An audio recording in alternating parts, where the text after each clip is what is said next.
Look, an emergency box from the once was. A rare sight.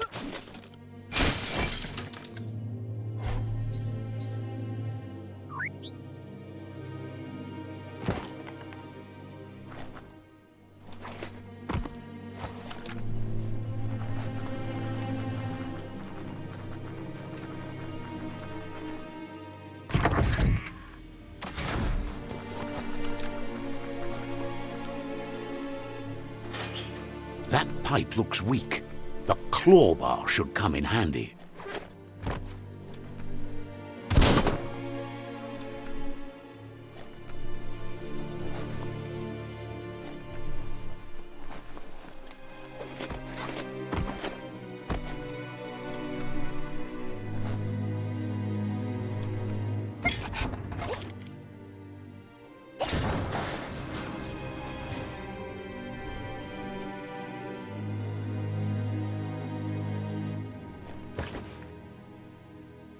Whoa!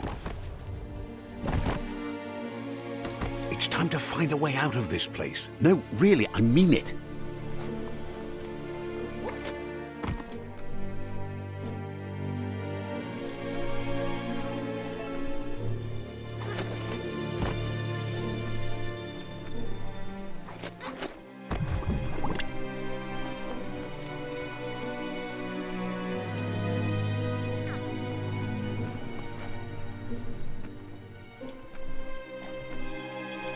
The morks produce biomatter in their multi-organ that they shed under distress. Blobs that affect the cellular coding strands of any living being when absorbed, including you.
Toxanol built vessels called arks to save themselves from the impending doom.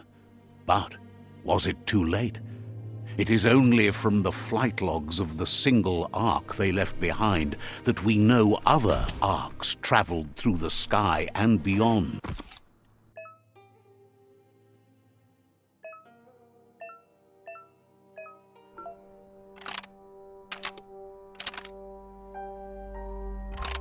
Just a few moves left. Make them count.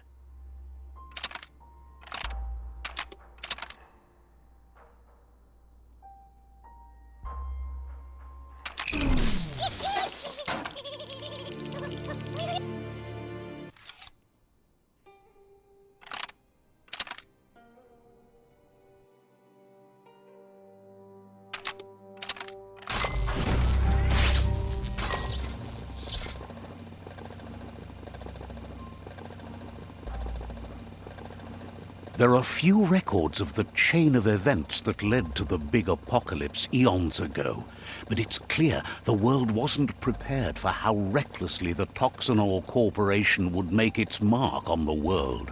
Their rare earth mining and nuclear industries generated tons of waste, and without consideration for the future, they dumped it all in landfills until they ran out of space.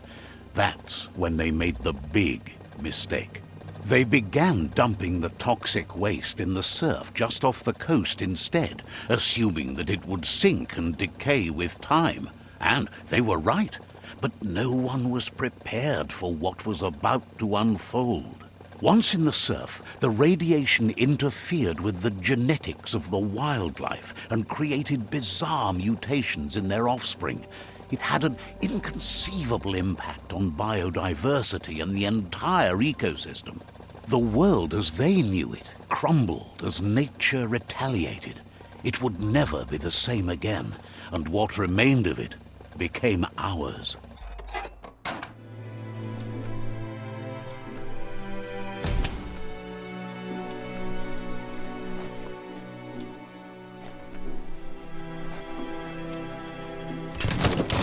The sound of spark metal going pew-pew is never a good thing.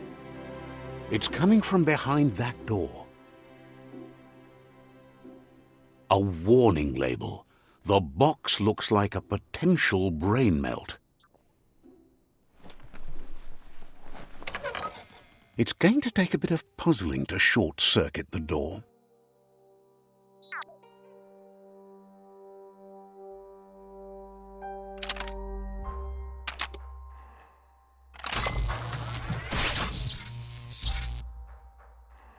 There you go.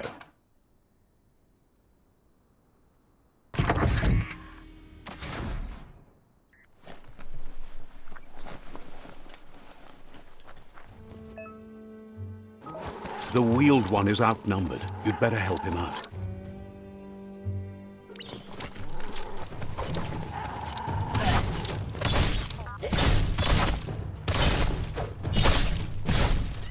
Chop it up!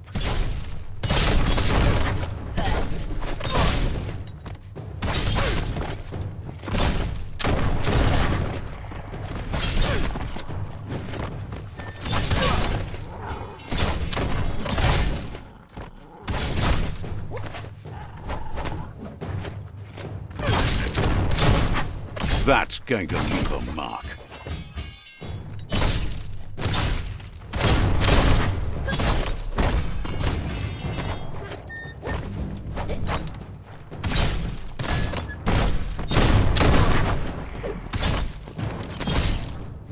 That's the last of them. Let's talk to the wheeled one before backup arrives.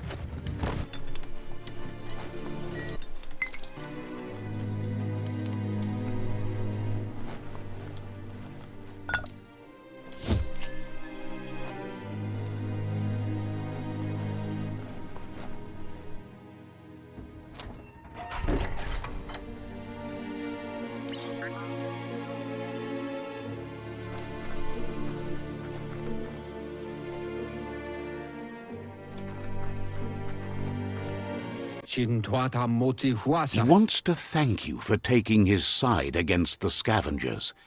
He sounds familiar. You just can't figure out why. He presents himself as out of date. He knows he's way overdue, but he hasn't given up.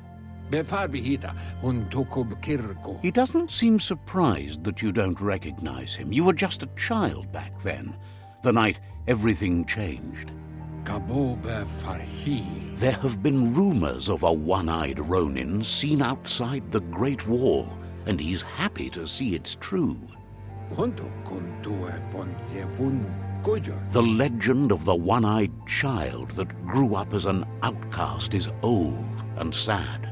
The child could have been anyone, but the evil it had fled had left a mark, a facial scar to remember the past. There's no doubt you're the child, and that what Lupa Lupin did to your village, your Muma and Popsy, was the beginning of the end. He says it has taken you a long time to bring the past back up to the present, to find your way back, but he's grateful you have.